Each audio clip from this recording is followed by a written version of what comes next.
Okay, so today we're going to dive into something a little different. We've got Yeah, this pretty intense legal document, a high court judgment, and we're going to try to break it down for you. Pull out the stuff that really matters when it comes to, construction contracts and how those fights, those disputes actually get settled. sounds fun. Yeah, right. It's Carillion Construction Limited versus Devonport Royal Dockyard Limited, a 2005 case. Okay. So let's unpack this thing. This is really about a legal battle, right? Over a decision made by what they call an adjudicator. Think of it like a referee, but for construction, someone who can make quick decisions when things get heated on a project. And this project, this wasn't your typical construction gig. We're talking about upgrading a dockyard, a serious dockyard, one that handles, get this, nuclear submarines. Wow. Okay. Okay. High stakes. So Devonport Royal Dockyard Limited, or DML, they were the ones running the show, right? They brought in Carillion, which is a huge construction company, as a subcontractor. They had to upgrade this specific area called 9 Dock. Right. And what makes this case super relevant for anyone in construction is that it really shines a light on the legal framework. How contracts are supposed to handle disagreements, the power that this adjudicator has to make these quick rulings, and what happens when someone tries to fight those rulings in court. Yeah, because DML, they weren't exactly thrilled with what the adjudicator decided. Mm-hmm. They tried to argue that the whole decision shouldn't be enforced. Yeah. And this all went down under this big piece of legislation, the Housing Grants Construction and Regeneration Act of 1996. The one that basically gives everyone in a construction contract the right to go through this fast-track dispute resolution process. No. And also under the scheme for construction contracts, that kind of acts like a backup. If the contract itself doesn't line up perfectly with the rules laid out in the Act. So by the time we're done here, you're going to know exactly what went down between Carillion and Devonport, and you'll get a solid grasp of how these disagreements in construction get sorted out quickly. But here's the thing that might surprise you. Even if this adjudicator makes a mistake, the courts are, really likely to stick with their decision. It's pretty hard to overturn these rulings. The pay now, argue later system, right? Yeah, exactly. So the judgment itself, it lays out a clear path. You get the introduction, the facts of the case, an explanation of what went down in the adjudication, and then it goes deep into the court's logic, how they dealt with each of DML's objections. Sounds good. Let's start with the statutory framework. What are the main parts of this 1996 Act that make this whole system tick? Sure. So the judgment really zooms in on Section 108. That's the cornerstone, right? Okay. It gives either side in a construction contract this fundamental right to take a dispute to adjudication. Yep. And when they say dispute, they mean any disagreement, anything related to the project. So what I'm hearing is it's like a fast track to getting a ruling on a disagreement, even if all the big legal arguments come later. That's a key takeaway right there. Yeah. And it's not just a nice to have, it's mandatory. Yeah. The Act says every construction contract has got to have specific clauses about how this adjudication is going to work, including the right to tell the other side, hey, I want to go to adjudication. And they have to do that at any point. Right. And then what?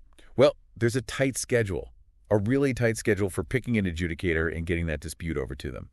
Ideally, it all happens within a week of that notice. Wow, okay. So once they've got the adjudicator, how long do they have? They've got to move fast. Typically, 28 days to reach a decision, though, sometimes they can get an extension if both sides agree. But the big thing here is the Act says the adjudicator has to be impartial. They can't take sides, and they've got the power to dig in, look at the facts, and figure out the relevant laws themselves. Oh, I see. So they're not just listening to the arguments, they're actually doing their own research. Exactly. Yeah. And that's really important because of the temporary nature of this whole thing. Section 108, subsection 3, makes it super clear. The adjudicator's decision, it's binding until the dispute gets settled through a proper court case, arbitration, or if they reach some other kind of agreement. So it's like they're forcing that pay now, argue later approach in a lot of cases. Precisely. Okay, now what happens if a contract doesn't cover all the bases? What if it doesn't have everything that Section 108 says it should? That's where Section 114 comes in.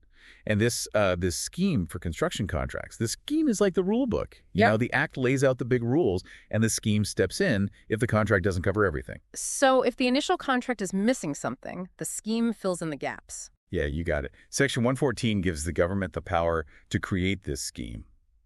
And it acts as a kind of default. So if a contract doesn't include those crucial adjudication clauses from Section 108, bam, the scheme jumps in. The relevant parts of the scheme automatically become part of the contract. It's there to make sure everyone has access to this fast dispute resolution system. Makes sense. The judgment then, it kind of dives into some of the key things that the scheme covers. What were some of the standout provisions? Okay, so paragraph 1 is important. It lays out the steps for letting everyone know you're going to adjudication, what the notice needs to say, the details of the dispute, when it happened, where it happened, what you're trying to achieve, contact info for everyone, all the nuts and bolts. Right. Got to be super clear about what you want the adjudicator to look at. Exactly. Then you've got paragraph 12, which emphasizes that the adjudicator has to be totally neutral, no bias, right? Yeah. They have to act in line with the contract and, of course, the law. Makes sense. Paragraph 13. Now, this one gives the adjudicator a lot of power. They can request documents, decide how the whole process is going to run, meet with both sides, visit the actual site, even bring in their own experts if they need to. They've got a lot of tools to get to the bottom of things. Especially with those tight deadlines. Right. Paragraph 17 then says that the adjudicator, they have to consider everything both sides give them, any relevant info, and they have to share anything they're planning to rely on. Got to make sure it's fair to both sides. Transparency is key. Yeah, absolutely. Then we get to paragraph 19. That sets out those critical time limits, how long the adjudicator has to make their decision. Right, right. And what about the decision itself? What can it actually cover? Paragraph 20. That's the big one. It says the adjudicator, they're going to rule on the specific things that are being disputed. But they can also look at related matters. And here's the kicker. They can open up, revise, and review any decision that was already made under the contract or any certificate that was issued, unless the contract specifically says something can't be touched. So they've got quite a bit of leeway. Yeah. They can decide who owes money, how much, and when that payment should be made. Oh, and this part becomes really important later on in the Carillion case. They can also decide on interest payments, but they got to consider any relevant terms about interest in the contract itself. Okay, so it's a pretty broad scope. It is. Now, can the adjudicator actually force someone to comply? Like, say, you got to do this. Yeah. Paragraph 23, subsection 1 allows for that. And subsection 2, it reiterates that the adjudicator's decision, it sticks until they get that final resolution, through other means. And that's why these decisions are taken so seriously by the courts. Okay, we've got the legal framework, the rules of the game. So now let's jump into the specifics of this Carillion versus Devonport thing. What was the project all about? So it was all centered on upgrading 9 Dock at Devonport Royal Dockyard. This was essential work, to make sure the dockyard could handle the refitting and refueling of those Vanguard-class submarines and, other nuclear submarines for the Royal Navy. Right. And DML, they had bought the dockyard from the Ministry of Defense, right? They were the main contractor for this whole upgrade. That's right. And Carillion, their job was just to upgrade that one specific dock. Yep, that was their piece of the puzzle. Their subcontract with DML, signed back in March of '99, involved replacing the dock walls, the base, and putting up 4 new buildings, including one for decontaminating nuclear materials. Not your average construction project. Right. And the initial price tag was around, what, £54 million, with a target completion date in March 2001. Yeah, a pretty massive undertaking. Now, the judgment mentions both this subcontract and something called an alliance agreement. Right. What was the connection between those two documents? So alongside that formal subcontract, DML and Carillion, they also signed this alliance agreement on the same day. The idea was for this agreement to add to and sometimes even override the subcontract. They were aiming for a more collaborative, partnering kind of approach, or build a better working relationship. Interesting. And how did this alliance agreement deal with, how Carillion was going to get paid? Well, Clause 10 of the alliance agreement, that's where they set up what they called a target cost mechanism. Okay. It took into account Carillion's estimated costs, some provisional sums, contributions to risk from both DML and Carillion, and that led to an initial target cost of a little over £56 million, and a total alliance cost provision, which included Carillion's fee, of about £59 million. But this target cost, it wasn't set in stone, was it? Nope, not at all. Clause 13 of the alliance agreement, it said they could adjust the target cost and Carillion's fee if the work changed or if other issues popped up. Which is pretty standard in construction, right? Things change all the time. Yeah, for sure. But there's another key part of this alliance agreement. In Clause 10.2, they had these gain share and pain share provisions. What does that mean exactly? Basically, if the final costs were lower than that target cost, Carillion would get a bigger chunk of the savings. But if the costs went over, they had to eat some of that extra expense. So it's designed to encourage, working together and being efficient. Exactly. Shared risk, shared reward. But clearly something went wrong. This project, it didn't finish on time or within budget. No, not even close. The judgment says there were some major delays. Yeah, there were. And most of them stemmed from design problems, stuff that wasn't Carillion's fault. Although, later on there were arguments about whether some delays were maybe attributable to Carillion. But the big delays were from external factors. That's right. And in these delays, they had a ripple effect. They blew up the project timeline and the budget. The initial target cost of £56 million, it ballooned to over $105 million. Wow, that's almost double. Yeah, it was a mess. Because of these delays, they had to amend the alliance agreement 6 times. 6 times. 6 times. So each time they amended it, they basically bumped up the target cost and Carillion's fee to try and, keep up with reality. Yeah, that was the idea. For example, Amendment 1 included a £1.5 million bonus for hitting a major milestone. It was called Prime Contract, Stage 1 Completion. Basically, getting things done by a specific date to allow HMS Vanguard, that submarine, into the dock. Right. So they were incentivized to meet those deadlines. Exactly. And by the time they got to Amendment 6 in December 2001, the target cost had jumped up to over $105 million. Okay, and these later amendments, they seem to have a bit of a catch, right? Something about being subject to review. Yeah, that's an important detail, particularly from Amendment 3 onwards. They included language saying that the revised target costs were, provisional. They were on account and could be reviewed again based on the final agreement that DML worked out with the Ministry of Defense. The idea was to link the subcontract target cost to whatever was settled in that main contract. And this is where the big fight seems to have started. Carillion felt like they were being kept in the dark about the Mahdi settlement, and they disagreed with the final target costs that DML was putting forward. Yeah, they did. In October 2001, Carillion sent a letter outlining their argument for a much higher target cost. They said it should be around $110 million, excluding fees and that bonus. Okay, so they're saying the numbers DML was using didn't actually reflect the real costs that Carillion had racked up because of the delays and all the changes to the work? Right. They felt like they were being stuck with costs that weren't their fault. So even though they had this alliance agreement that was supposed to make everything all happy and collaborative... They ended up in a huge disagreement over the money. Yeah. And the dispute resolution processes that were built into that alliance agreement, the alliance board and, the Star Chamber? Yeah, the Star Chamber. Couldn't sort this out. Nope. The judgment says those internal processes, they hit a dead end. No resolution. By August 2002, when Carillion finished their work on the subcontract, DML had paid them a total of £110 million. But Carillion, they were convinced they were owed a whole lot more. So that's what led to the first adjudication, which ended up being outside the adjudicator's authority. But this second adjudication, that's the one that's at the heart of this whole court case. Okay, so now we're finally getting to the main event. So with those rules of the game in mind, let's look at how they played out in this fight between Carillion and Devonport. Carillion kicked off this second adjudication in January 2005. What were the main issues they were asking the adjudicator to decide on? Okay, so Carillion's notice of adjudication laid out a few key things. First, they argued that they were entitled to more payment under Clause 10 of the Alliance Agreement.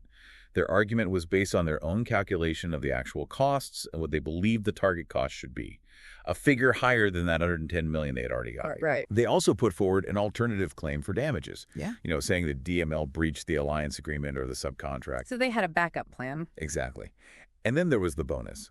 That £1.5 million bonus for completing that crucial milestone early, the one that allowed HMS Vanguard into the dock. Carillion said they had hit that target and deserved that bonus. Okay, so that's payment based on the target cost, potential damages, and the bonus. Right. And finally, they wanted interest on any outstanding amounts they were owed. Of course, yeah. So all in all, they asked the adjudicator to order DML to pay them just over $10.4 million in additional payments, not counting the bonus, plus the $1.5 million bonus, plus interest. That's a lot of money. It is. So Mr. Gwyn Owen was the adjudicator appointed to handle all this. What did he decide? What was his ruling? So he issued his decision in March 2005, and he mostly sided with Carillion. He agreed that they were owed more than that $110 million they had already received. He calculated that extra amount due, just for the work itself, excluding the fee, at about £1.16 million. He also agreed that Carillion had earned the $1.5 million bonus. Wow, okay. And he determined that Carillion was entitled to a fee of almost $6.8 million. So that's a total of over $9.4 million before interest. You got it. And he did award interest on top of that, right? Yes, he did. He awarded just under $1.2 million in interest. So bringing the total to over $10.6 million plus VAT, that DML was ordered to pay. And he said they had to pay it within 7 days. 7 days. No wonder DML decided to fight back. Yeah, that's surprising. They challenged the adjudicator's decision in court. What were their main arguments? Okay, so DML challenged it on 4 main grounds. First, they argued that the adjudicator didn't have the authority, the jurisdiction, to make a decision about the target cost. Okay. Second, they said that the way he dealt with the target cost issue was unfair, that it was a breach of what's called natural justice, basically a fair process. Third, they claimed another breach of natural justice. They said the adjudicator didn't explain his decision properly when it came to an allowance for defects in the work. Okay. And finally, they argued that he didn't have the authority to award interest at all. So essentially, they're saying the adjudicator went beyond what he was supposed to decide, kind of like a referee in a football game suddenly calling a foul in a basketball game. A good analogy.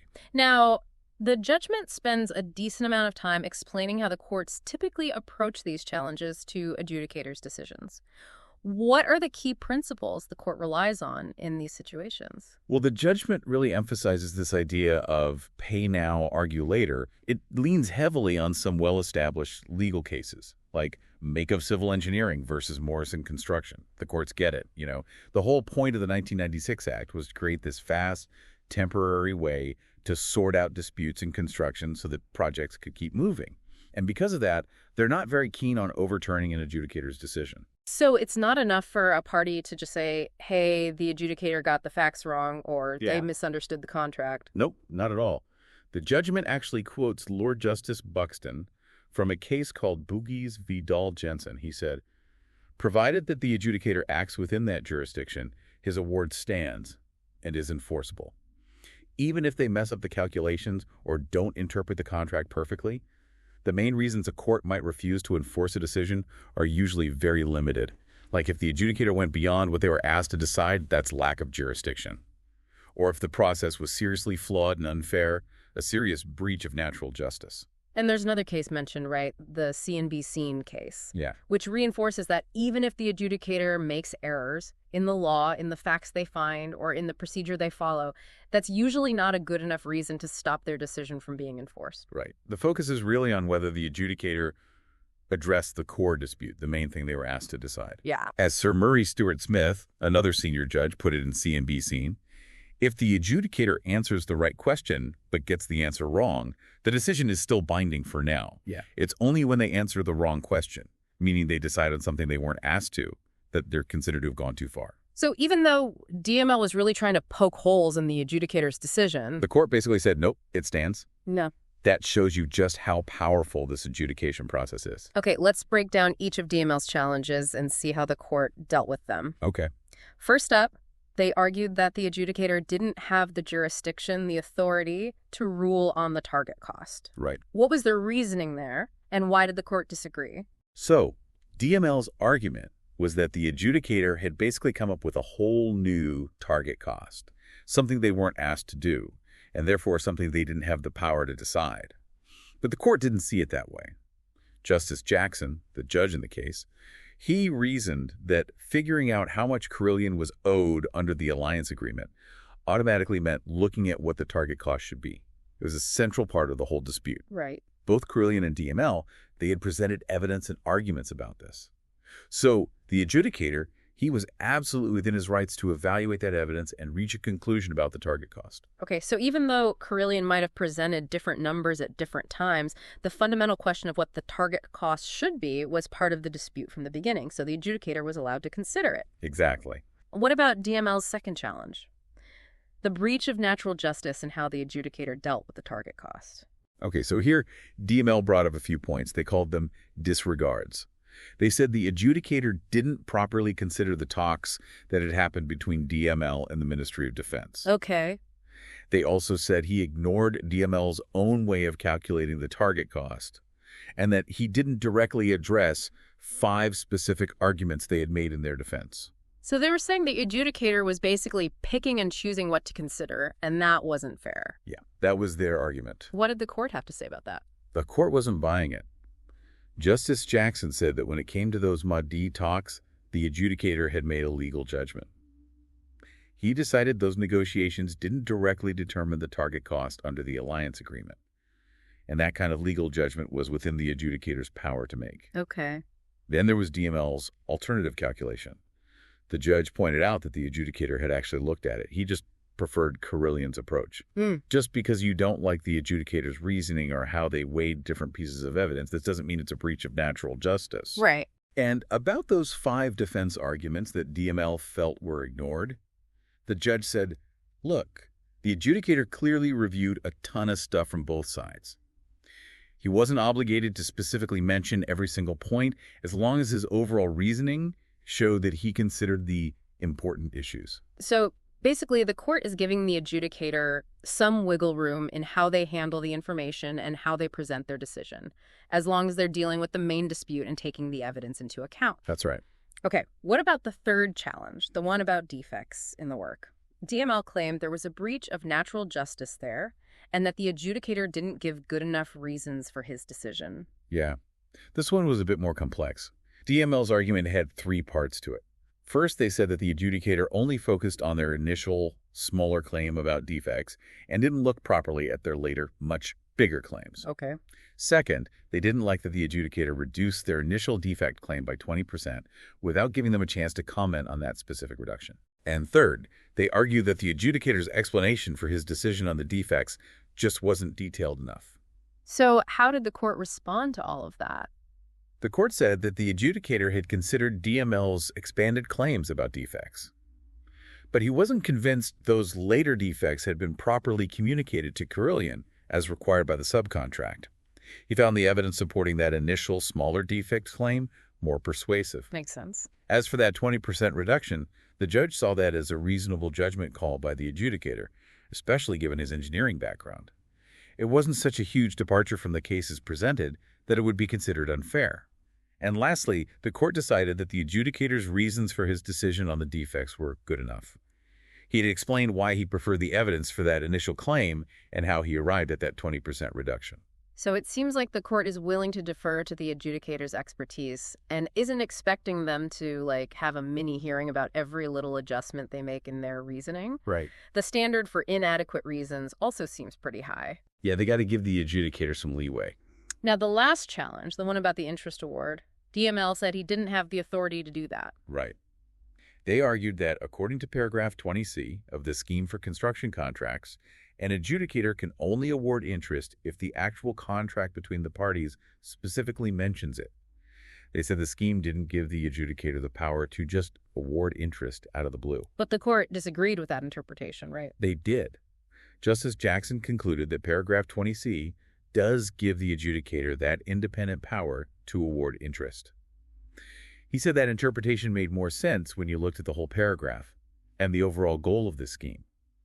He also pointed out that if DML's interpretation was right, that specific clause would be kind of pointless. Okay. That phrase, having regard to any term of the contract relating to the payment of interest, it means the adjudicator has to consider any terms about interest if they're in the contract. But their power to award interest isn't completely dependent on those terms being there. So at the end of the day, all of DML's challenges failed. The court upheld the adjudicator's decision, the whole thing, and ordered DML to pay up. Exactly. And that last part of the judgment, it really hammers home those key points we've been talking about.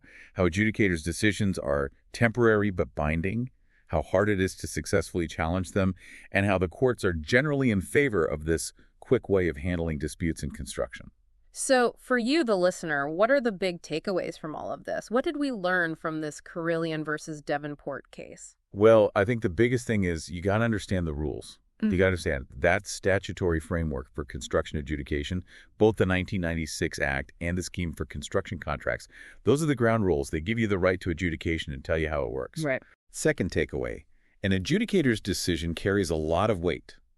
The courts are very likely to enforce it, even if there are mistakes.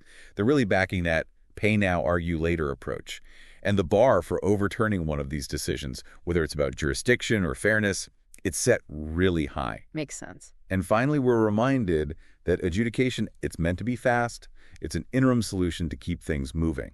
So, given that speed and the fact that these temporary decisions are so hard to overturn in the short term, it makes me wonder, how should parties in construction projects actually prepare for and handle these adjudications? How can they make sure their side of the story is presented effectively within those super tight deadlines? What kind of strategies should they be using right from the start? Yeah, that's a great question to consider, especially if you're working in construction. If you want to dig deeper into this, I definitely recommend checking out the Housing Grants, Construction and Regeneration Act of 1996 and the scheme for construction contracts themselves. You find those online. And reading up on other court cases about construction adjudication, that can give you an even better understanding of how these legal ideas work in the real world. Excellent points. Well, thanks for joining us for this deep dive. We hope you've gotten a much clearer picture of this part of construction law. It can be complex, but it's definitely crucial to understand. Until next time, keep on exploring.